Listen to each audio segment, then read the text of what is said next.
Hi guys, എന്തൊക്കെയുണ്ട് വിശേഷങ്ങൾ? എല്ലാവർക്കും സുഖമല്ലേ? എല്ലാവർക്കും സുഖമായിരിക്കും എന്ന് വിശ്വസിക്കുന്നു. ചൂട് പിന്നെ പറയേണ്ട കാര്യമില്ലല്ലോ. ചൂടിൻ്റെ പാട്ടിന് പോകുന്നുണ്ട്. അത് കാരണം തന്നെ ഇന്നൊരു ചൂടൻ സിനിമയുടെ വിശേഷങ്ങളുമായിട്ടാണ് വന്നിരിക്കുന്നത്. അതെ, അരൺമനൈ 4. അപ്പം ഞാൻ ആ സിനിമ കണ്ടിരുന്നു. ആ സിനിമയെ കുറിച്ച് ഒരു അഭിപ്രായം, എൻ്റെ ഒരു പേഴ്സണൽ അഭിപ്രായം നിങ്ങളോട് പറയാൻ വേണ്ടി വന്നിരിക്കുന്നതാണ്. അപ്പം എന്തായാലും നമ്മൾക്ക് വീഡിയോയിലേക്ക് പോകാം. അരൺമനൈ 4, അതായത് ഇപ്പോൾ നിങ്ങൾ സ്ക്രീനിൽ കാണുന്ന മാതിരി തന്നെ ഒരു ഹൊറർ ത്രില്ലർ വിഭാഗത്തിൽ പെടുന്ന ഒരു സിനിമയാണ്. ഈ അരൺമനൈ സീരീസുകളെല്ലാം ഡയറക്റ്റ് ചെയ്തിരിക്കുന്നത് സുന്ദർ സി എന്ന് പറയുന്ന ഡയറക്ടറാണ്. സുന്ദർ സിനെ കുറച്ചും കൂടി എളുപ്പത്തിൽ മനസ്സിലാക്കാൻ പറയുകയാണെങ്കിൽ നമ്മുടെ തമിഴ് നടി ഖുശ്ബുവിൻ്റെ ഹസ്ബൻഡാണ് സുന്ദർ സി. നിങ്ങൾക്കറിയായിരിക്കും സുന്ദർ സി ആരാന്നുള്ളത്. ഇനി പറയാത്തവരാരെങ്കിലും ഉണ്ടെങ്കിൽ അവർക്ക് വേണ്ടി പറഞ്ഞതാണ്. കാസ്റ്റ് എന്ന് പറഞ്ഞു കഴിഞ്ഞാൽ തമന്ന ഉണ്ട്, യോഗി ബാബു ഉണ്ട്, കോവൈ സരള, അങ്ങനെ കുറച്ച് പേര്, മൊട്ട രാജേന്ദ്രൻ, അങ്ങനെ കുറച്ച് ആൾക്കാരുണ്ട്.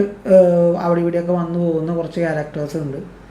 ഒരു ബേസിക്കലി ഒരു ഹൊറർ പടമാണ്. ഇയാൾ ഈ അരൺമനൈ എന്ന് പറഞ്ഞ സീരീസ് ചെയ്യുന്നതെല്ലാം ഒരു വീട്, ആ വീട്ടിൻ്റെ ഉള്ളിലൊരു പ്രേതം, ആ പ്രേതത്തിന് എന്തെങ്കിലും ഒരു ആവശ്യമുണ്ടായിരിക്കും, ആ വീടുമായിട്ട് ബന്ധപ്പെട്ടിട്ടുള്ള കുറേ കാര്യങ്ങൾ.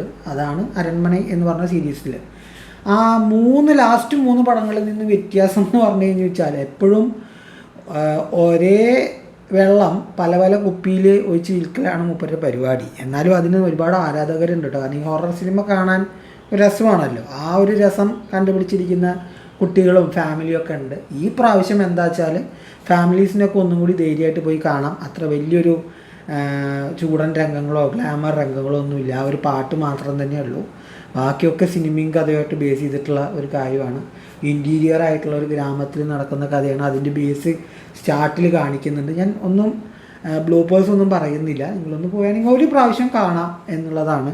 ഏതർ നിങ്ങൾ തിയേറ്ററിൽ വന്നാൽ കാണുമോ, അല്ലെങ്കിൽ നിങ്ങൾ OTTയിൽ വരുമ്പോൾ കാണും. ഒരു പ്രാവശ്യം കാണാൻ പറ്റിയ സിനിമയാണ്. വലിയൊരു മ്യൂസിക് എന്ന് പറയാനോ അല്ലെങ്കിൽ വലിയൊരു കഥ എന്ന് പറയാനോ ഒന്നുമില്ല. തമിഴിൽ സാധാരണ കാണുന്ന മാതിരി തന്നെ തങ്കച്ചി പാസം, ആ പാസത്തിന് വേണ്ടിയിട്ട് അണ്ണൻ വരുന്നു. തങ്കച്ചി ആദ്യം ഒളിച്ചോടി പോയിട്ടുണ്ടാവും. തങ്കച്ചിയുടെ കുട്ടികളെ രക്ഷിക്കാൻ വേണ്ടി അണ്ണൻ വരുന്നു.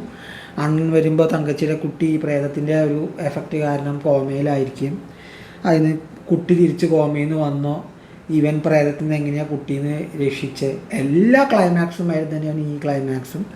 ഒരമ്പലം, കുറേ പാട്ട്, അതിൽ ഖുശ്ബു ഉണ്ട്, സിമ്രൻ ഉണ്ട്. ഇപ്രാവശ്യം ഖുശ്ബുവും സിമ്രനും ഒരുമിച്ചാണ് വന്നിരിക്കുന്നത്. സോ ഏത് അരൺമന എടുത്താലും എങ്ങനെ സ്റ്റാർട്ട് ചെയ്ത് എങ്ങനെ എൻഡ് ചെയ്യുന്നു അങ്ങനെ തന്നെയാണ് ഇതും ചെയ്തിരിക്കുന്നത്. ഞാൻ പറഞ്ഞ ഇതിൽ കുറച്ചിരിക്കുന്ന കാര്യം എന്ന് പറഞ്ഞു കഴിഞ്ഞാൽ ഇതിൽ ഗ്ലാമർ രംഗങ്ങൾ കുറച്ചിട്ടുണ്ട്. സോ അത് എന്തുകൊണ്ടും ഒരു കുട്ടിയുള്ള കാരണമാണോ എന്നറിയില്ല. കുട്ടിയായിട്ട് അഭിനയിച്ചിരിക്കുന്നത് നമ്മുടെ മാളികപ്പുറം എന്ന് പറഞ്ഞ സിനിമയിൽ അഭിനയിച്ച ആ കുട്ടിയുണ്ടല്ലോ, ആ ചെറിയ കുട്ടിയായിട്ട് അഭിനയിച്ചിരിക്കുന്നത്. പിന്നെ പ്രേതം എന്ന് പറഞ്ഞിട്ട് ഒരാളെ അല്ല കാണിക്കുന്നത്. ഈ പ്രേതം ഒരു എല്ലാവരുടെയും ശരീരം എടുക്കാൻ പറ്റിയ, കരയിലും വെള്ളത്തിലും ജീവിക്കാൻ പറ്റിയ, രൂപം മാറാൻ പറ്റിയൊക്കെ ഒരു പ്രേതമാണ്. ഭയങ്കര അതിനൊരു സയൻറ്റിഫിക് നെയിമൊക്കെ കൊടുക്കുന്നുണ്ട് ഇവർ.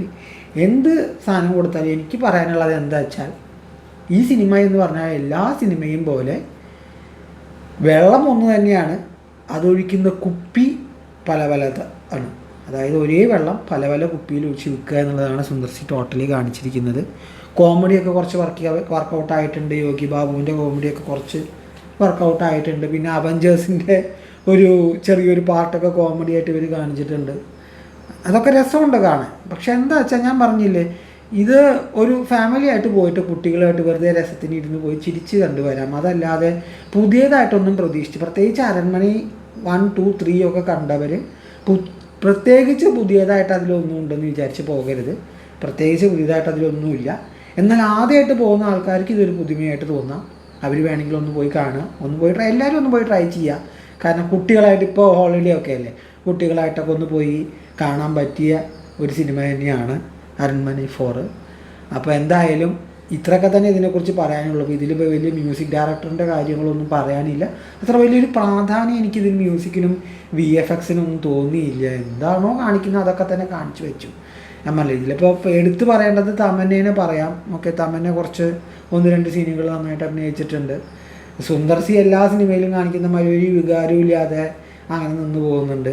യോഗി ബാബുവിൻ്റെ തമാശകൾ നന്നായിട്ടുണ്ട്. കോവൈ സരള നന്നായിട്ടുണ്ട്.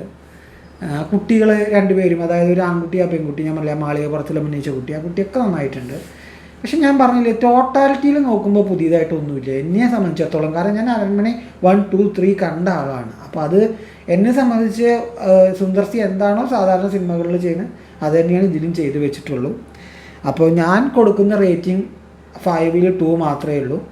ബാക്കി നിങ്ങളുടെ അഭിപ്രായങ്ങൾ നിങ്ങൾ സിനിമ കണ്ടതിന് ശേഷം കമൻറ്റ് ബോക്സിൽ വന്ന് അറിയിക്കുക. വീണ്ടും അടുത്തൊരു വീഡിയോ ആയിട്ട് വരും.